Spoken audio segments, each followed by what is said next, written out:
Hey everybody, this is Mike from Just Another G.I. Joe Show, bringing you kind of like a special little video here today with just me and John Russell, who is the customizer class organizer for Joecon. And as many of you know, we the club finally told us what you would basically the club told us what the figure was and basically showed you a picture of what you're going to get in the customizing class, and basically you have an idea of what you need for that customizing class this year. John, I'll let you pretty much take it away because it's pretty much your thing, and I don't want to ramshackle it and make it look bad or anything like that. So do Oh, your it's thing. it's fine, Mike. I'm used to you running roughshod over everything. Absolutely. uh, this year's class figure is a Red Shadows Trooper. If you've seen the pictures, then you know it's got a brand new head. The kit includes the head, the torso, the harness, the skirt piece, all of the armatures for the inside of the torso, the T-bar, and an AK-74, AK-47 assault rifle. What we did with this is try to do a nice update for the vintage figure that had kind of a POC modernized feel. The before I forget, it also comes with a satchel charge. I don't want to forget that. The idea was to give you guys an opportunity to get an unofficial figure of the Red Shadows Trooper, since obviously they weren't able to address it either from Hasbro or from the club. We've always tried to do one-off and weird, strange choices with the customizing class, and wanted to continue that here, doing something that was a little bit outside the box. The original head sculpt was done by my friend Kayla McKean, who does work and sells under the name Gigabread Designs. The torso and stuff I put together, did the mold making, casting. The class is going to be Wednesday and Thursday prior to the convention, 8:30 to 4 in the afternoon. We'll break for an hour at lunchtime, of course, like I've said publicly in a few other places. The class will provide you with these parts.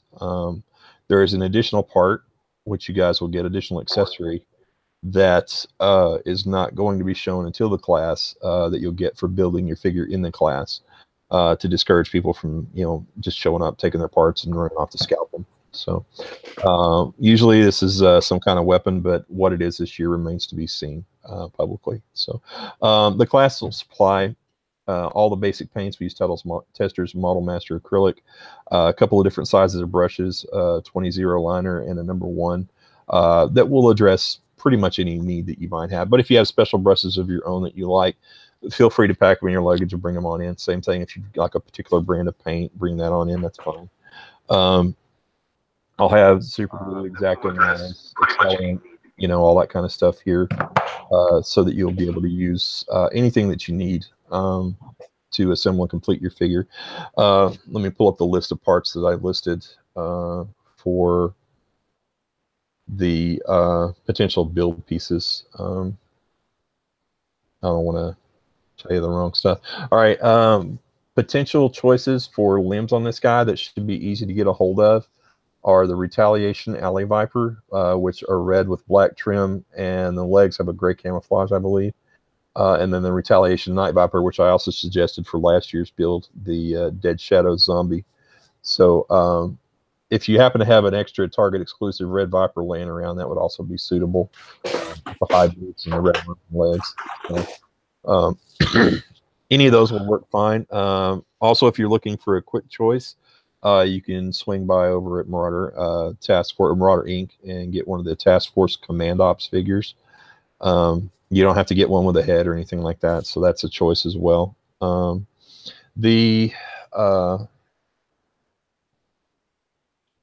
want to make sure I'm not missing anything here. Be sure that you show up on time for the class to check in and go through registration.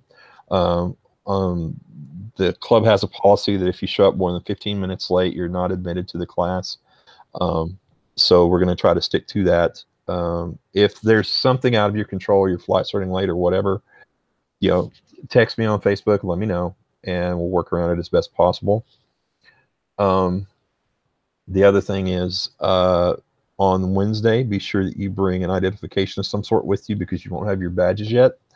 And you'll need that to go through the class registration and get checked in. You'll sign a waiver form, saying that if you cut yourself on the X-Acto, you're not going to sue the hotel or the club.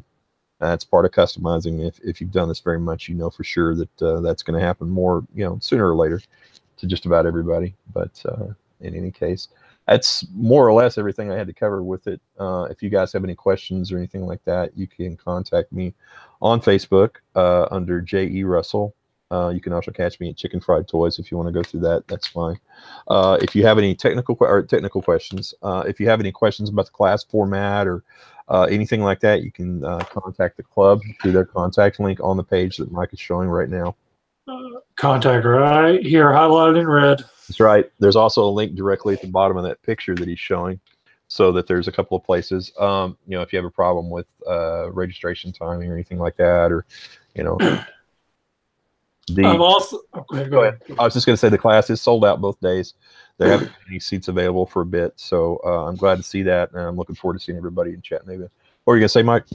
I was also going to point out, I know we talked before we went live that we'll go ahead and bring up the pink elephant. Was the someone said that they weren't aware that they had to bring. Oh, yeah, and and it does say somewhere along the lines of what they'll let you know what parts you need to bring in. This has been an ongoing thing for the club for the last, I believe, 5 years. Is that correct, John? Yeah, that's right. So I did the custom class back in 16 in Loveland, and I'll be honest, I showed up the class not knowing what to do or how to do anything, and I ended up walking away with a figure still because I was able to make out the screen share because you had a box full of extra parts. Now, you were saying that you yourself have picked up extra parts, correct? Yeah, let me cover that real quick. The whole thing. Let me explain a little bit why there's no limbs on the figures. Because this is the lowest print run con exclusive. They're all cast in resin and made exclusively for the class. Because they're resin parts, they can't be handled the same way as factory parts can. Because the joints and the limbs have a tendency to break if you're not extremely careful with them. Anybody who's handled a resin figure before, pretty sure probably already knows this. You have to be gentle with them, and they require additional safe handling. And because of that, we decided to leave the limbs off of them and have the class supply their own limbs so that they'll have something they can actually take home and play with. The torsos and stuff like that, those are generally fine in resin because they're thicker, heavier, better constructed than the limbs are. It's not just a little tiny stick holding the upper arm and the lower arm together. In addition to that, I usually bring parts from my morgue for people who didn't get the message or don't know, and they can choose out of that whatever they want. I bought an additional 10 pounds of parts from a guy this year. I've already got them sorted out into matching arms and leg sets and stuff like that. So if for some reason you can't find them, you're welcome to pick out of the box. There's not a ton of great selection in there, and none of them are going to be red to match the figure. So you're going to have to paint the limbs and stuff like that, which means paint rubbing the joints. But if you don't have another resource and you don't want to spend to get something, you can use out of the box. That's fine. That's what it's for. So I know, like Mike said, there's been one or two people that are, didn't see in the club brochure for the convention that there would be extra parts mentioned that you'd need later and things like that. And I get it. You get in a hurry to register and you just missed it, but it's there. So. And I'll be, as a con goer, I'll be the first one to admit I'm guilty of doing that. Not even as, of course, I think the brochure went up. It went up the same day registration went live. End of January, wasn't it? I can't remember if January or February. I don't know. It's been a couple of months. Been a few. Yeah, months. Regardless of the way, I know some of us don't. I know. I didn't. Read a lot of them before, especially Transformers, and then you get a little shock in the end. You're like, oh, wow. Well, I didn't know that. So, well, I think you can call it part of the con experience. Yeah, con. But as far we try to do this over on Facebook Live on the unofficial Joecon page, but it just did not work out. Yeah. We I know on my phone when someone comes on there and I see that they're there, I can add them to the live thing. But apparently, doing it on your phone or your computer, you can't do that. I guess I don't know. I'm, But I'm gonna go ahead and just call it operator error. probably so. That's what Fred would say. Fred would definitely say that. But Yeah. that's pretty much it. Let me ask you this: was this the figure you're talking about, the LA Viper? Yeah, that's the one. Okay, he got the gray kind of camo on his pants. Yeah, yeah, that one's a pretty good choice. The red on the figure is pretty much what you see in the photographs. They're all going to be exactly the same color because it's the dye right out of the bottle that I put in the plastic. So actually, if you participated in last year's class already, then the Dead Shadows figure that you guys got last year, it's the same exact red to match it. So This figure here was this. Can you say how y'all came up with wanting to do this figure again? Yeah, sure. Kayla and I have been talking about doing a redesign of the Red Shadows Trooper for several years. I drew up some designs, and he's been trying to figure out how to implement it with the kind of helmet I wanted. And we talked about maybe adding that to this year. And during the design process, Kalen kind of took a look at it, and he thought to himself, and and later expressed to me that he felt like we were deviating too much from the original design, uh, and that it wouldn't be readily noticeable as a Red Shadows Trooper, which is something that we wanted, even though we wanted to update the sculpt. And this is what he came up with based on those criteria. I think it's a really good looking piece. I personally like it a great deal. It did away with the eye slats, which I always thought were kind of silly, the white painted eye detail. But I know a lot of people like that, and they're going to want to add it on their own, so it can be done easily. Well, I'd say pretty easy. Do you have a finished product you can share with us? Yeah, I do. If you let me, can I screen share on this, Mike? How do I do that? I will click on your picture, and then in the top left corner, you'll see like a little green box with an arrow in it. Mm-hmm. Click on that. That's screen share.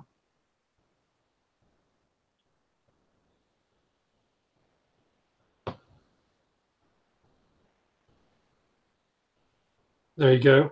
Yeah, let me get to the right image. Just 1 second.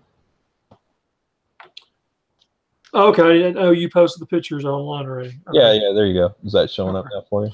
Yeah, we can see it. They're all finished up. Yep. That's my personal painted copy. It also shows off the stickers that will come with the figure. There's a small one for the helmet, and then one for the brassard on the left arm. You can see it a little bit better in this image here. Now, you certainly don't have to paint yours like I did. I just wanted to stick with a simple color palette to reflect the original figure. I think it's very important when you're updating the appearance of something that has a little bit of history behind it, that you stick with some identifiers that kind of really illustrate the homage that you're making. In this case, it was obviously the red and black, with the simple trim, and then the overall shape of the helmet. As you can see, there's a couple of highlights on the helmet there. To the side where there's buckles so that the lower face mask can come off, which kind of give a little bit of a nod to the old eye slit highlights that are on there. They're different placement, but they're in the same position on the helmet. So I don't know. What do you think? You dig it? Oh yeah. Yeah, that so the lower face mask on the front comes off with it? No, it was okay. designed to look like it did. When I drew up those designs several years back that we kind of started off with, I wanted the helmet to separate into 2 or 3 pieces, 2 pieces most likely, like one of the old Star Wars Darth Vader helmets did, where it splits in the front and right part like this. Yeah. It ended up being a little difficult to implement at this scale, and then to make the helmet fit tight enough where it didn't look oversized and still have the head be normal size on the inside. So, given that, and given that, Kalen felt we should get a little closer to the original image, design. This is why we ended up with what we got, which I think is really good. I like it a lot. Oh, cool. Well, I hope everyone likes it. If you're looking to get in the customizing class, it did sell out just like less than a month ago. I think they sold the last 2 seats, didn't they? Yeah, I think so. Pretty recently. I mean, that's great. Like I said, I'm really glad that we've got to sell out both days. It's a way to go out with a big bang.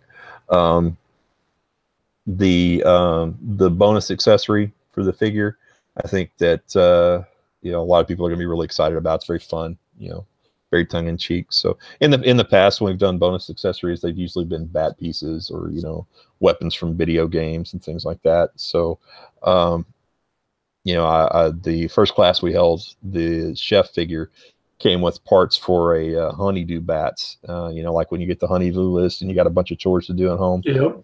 He had a hedge trimmer and a vacuum cleaner and a robotic plunger arm accessory. The year after that, I did a construction bats with a hard hat, tool belt, and a bunch of tools. So usually try to keep those kind of fun. And like I said, I think that you'll really enjoy this one. So looks like Mike is going to keel over and die right there. I'm sorry. I got the beginnings of a sinus infection. Oh, sorry. I didn't have this cough until after I went to the doctor. Probably caught it there. Of course. But so that covers everything on that. I know a lot of people have been waiting on the information on this. I know people have been asking in the chats during the podcast. I've had a couple of people I know. Well, you've got a good solid month to round up the limbs that you want to use for your Damn, sorry guys. Like I said, if you've got either one of those 2 or 3 Joe figures laying around, that's an easy swap out. If you don't have access to anything that's red and you want something red, you can go to the Marauder Task Force figure. There's choices out there. Is there a website for that, or is that Marauder? I think you had said something about getting one from a figure from someone earlier. I can't remember now. If you want to use the Marauder choice, you can go there to marauderinc.com and search for Command Ops. That's the red one. If not, just hit up eBay. You can get one of the Retaliation Alley Vipers, pretty cheap. They're $12 probably. And the Retaliation Night Viper might be slightly more expensive than that, but only slightly. So you're not talking about a big spend in any case. All right. Well, guys, that's pretty much going to be all we were going to cover. Just really quick video on this. Me and John actually have been talking about this for a while. We were going to do this once the information was allowed to be out and about. Yeah. And so now that's out and about, now you know, and knowing is half the battle. I know, laying punt right there. But anyways, that's true. we're going to jump off here. Our regular live show will be back on a week from this Saturday, which is actually the week I will be off the show because of my convention, Little Rock Comic Con. But after talking with Fred and knowing who our guest is, I am actually going to make a plan to be on the very probably first 15, 20 minutes of the show, just because of who the guest is for that one. Of course, he would book this guest, but I'm waiting for Fred to get everything together on that before we announce the guest, which we'll probably announce hopefully this weekend, get everyone a week advance on it. Cool. So we will catch y'all a week from Saturday. And if y'all have any questions for John about this, be sure to catch him on Facebook and just ask him questions. Whenever he gets time, he'll chime in and take care of that. And, or just tag him in one of the groups. Joecon Unofficial or the podcast page, and he'll definitely chime in and help out. Yep. So appreciate everyone who watched this, and then everyone who will watch it later on down the road. And thanks a lot.